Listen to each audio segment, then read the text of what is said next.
అక్రమ కేసు పెట్టి ప్రజల యొక్క దృష్టిని మరల్చాలని ఒక డైవర్షన్ పాలిటిక్స్ కు రేవంత్ రెడ్డి గారు పాల్పడతా ఉన్నారు. మాకు తెలుసు రేవంత్ రెడ్డి గారు ఇలాంటి ఇంకా అక్రమ కేసులు చాలా పెడతారని, ఇంకా మాలాంటి చాలా మంది నాయకుల మీద కూడా ఇలాంటి అక్రమ కేసులు ఆయన పెడతాడని. వీటన్నిటినీ ఎదుర్కోవడానికి మేము సిద్ధంగా ఉన్నాం. మాకు తెలంగాణ ప్రజలు ముఖ్యం, ఈ రాష్ట్రం ముఖ్యం. ఎన్నో పోరాటాలతోని త్యాగాలతోని తెలంగాణ తెచ్చుకున్నాం. తెలంగాణ బాగుండడం, తెలంగాణ అభివృద్ధి చెందడం, తెలంగాణ ప్రజల సంక్షేమం బీఆర్ఎస్ పార్టీకి అత్యంత ముఖ్యమైనది. మీరు ఎన్ని కేసులు పెట్టినా, మా మీద ఇంకా ఎన్ని రకాలుగా ఒత్తిళ్లు పెట్టినా, ఈ రాష్ట్ర ప్రజలకు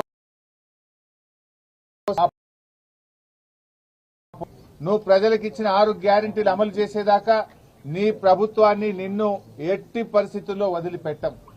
రేవంత్ రెడ్డి అనుకుంటున్నాడు బ్లాక్మెయిల్ రాజకీయాలతోనో, అక్రమ కేసులతోనో, అరెస్టులతోనో తన ప్రభుత్వం యొక్క తప్పిదాలను కప్పిపుచ్చుకుంటానో, మమ్మల్ని మానసికంగా బలహీనపరుస్తానని అనుకుంటా ఉన్నాడు.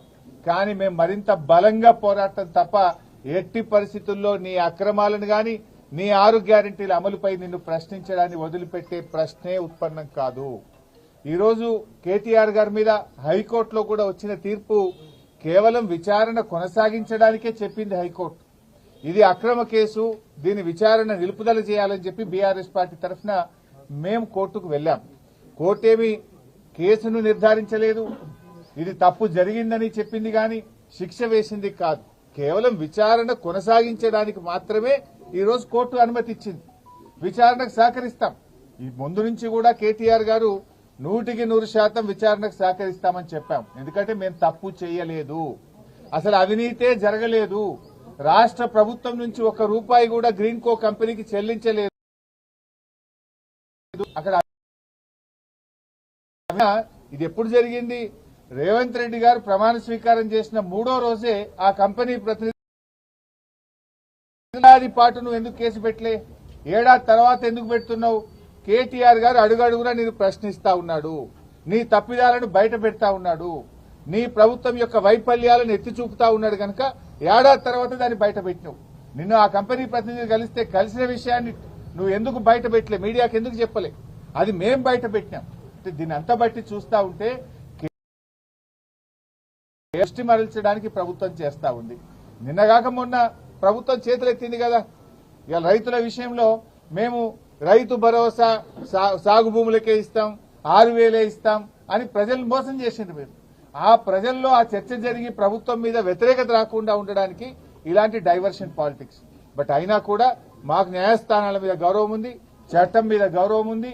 తప్పకుండా మేము అన్ని రకాలుగా దీనికి సహకరిస్తాం.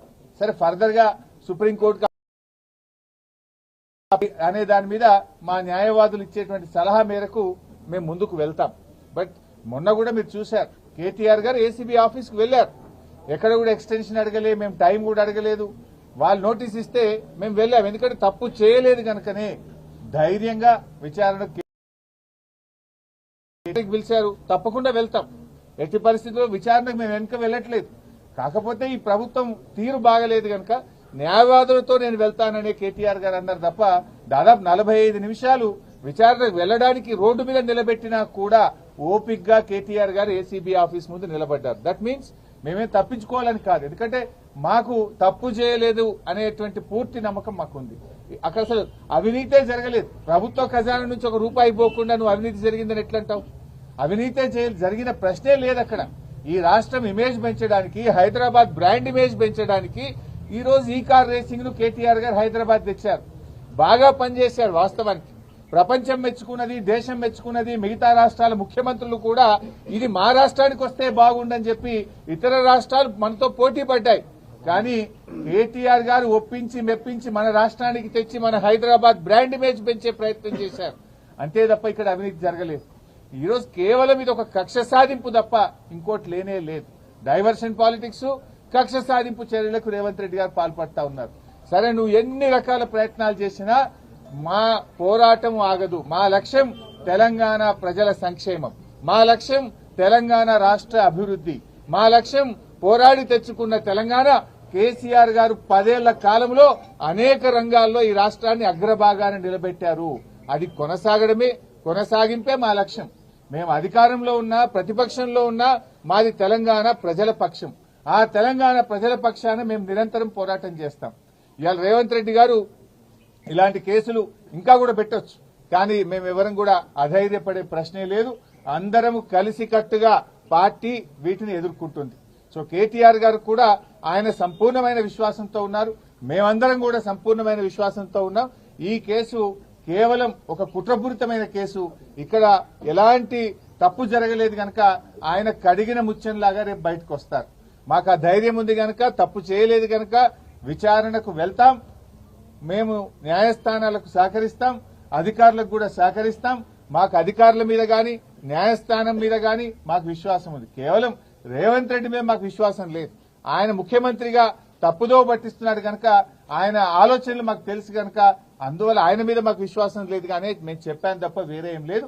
సో ఇక్కడ ఈ రోజు కోర్టులో వచ్చినటువంటిది కూడా కొంతమంది తప్పుడు ప్రచారం చేస్తున్నారు సోషల్ మీడియాలో. ఏదో శిక్ష పడ్డదనో, అసలు కేసే ఓడిపోయిందనో, ఏదో తప్పు జరిగిందనే విధంగా కొంతమంది సోషల్ మీడియాలో కొంతమంది కాంగ్రెస్ పార్టీ నాయకులు పిచ్చి కూతలు కూస్తా ఉన్నారు. ఇక్కడ చెప్పదలుచుకుంది ఏంటంటే అసలు విచారణే ప్రారంభం కాలేదు. ఇది తప్పుడు కేసు, దీన్ని క్వాష్ చేయాలని మేము వెళ్ళాం. ఇక న్యాయస్థానం విచారణ జరగాలి అని అన్నదే తప్ప ఇక్కడ తప్పు జరిగిందనో, అవినీతి జరిగిందనో, శిక్ష వేసిందో అనే ప్రశ్నే లేదు ఇక్కడ. కానీ కొంతమంది ఏంటంటే ఏదో తప్పుడుగా సోషల్ మీడియాలో ప్రచారం చేస్తూ ఒక గోబల్స్ ను, ఒక తప్పుడు వార్తల్ని ప్రచారం చేసే ప్రయత్నం చేస్తున్నారు. అటువంటి వాళ్ళు అది మానుకుంటే మంచిదని కూడా మేము వారికి హితవు పలుకుతా ఉన్నాం. సో ఈ రోజు తప్పకుండా మేము సంపూర్ణమైన విశ్వాసంతో ఉన్నాం. ఇది ఒక తుఫైల్ కేసు. మా ఆర్ఎస్ ప్రవీణ్ చెప్పినట్టు ఇది 100% తుఫైల్ కేసు. ఫైనల్ గా ఇందులో ఎలాంటిది కూడా బయటకు వచ్చేది లేదు. అసలు ఒక రూపాయి రాష్ట్ర ప్రభుత్వ ఖజానా నుంచే పోయింది లేదు. రాష్ట్రానికి ఆదాయం వచ్చింది తప్ప రాష్ట్రానికి జరిగిన నష్టమేం లేదు. రాష్ట్ర ప్రయోజనాల కోసం చేసిన తప్ప కేటీఆర్ గారు స్వంతగా తన కోసం చేసినటువంటిది కాదు. అందువల్ల ఆయన మాకు ఆ విశ్వాసం ఉంది కనుక 9వ తేదీ ఆయన ఏసీబీ విచారణకు వెళ్తారు. వెళ్లి అన్ని రకాలుగా మేము సహకరిస్తాం. మేము ఫర్దర్ గా లీగల్ యాక్షన్ మీద మా న్యాయవాదులు ఇచ్చే సలహా మేరకు మేము ముందుకు వెళ్తాం.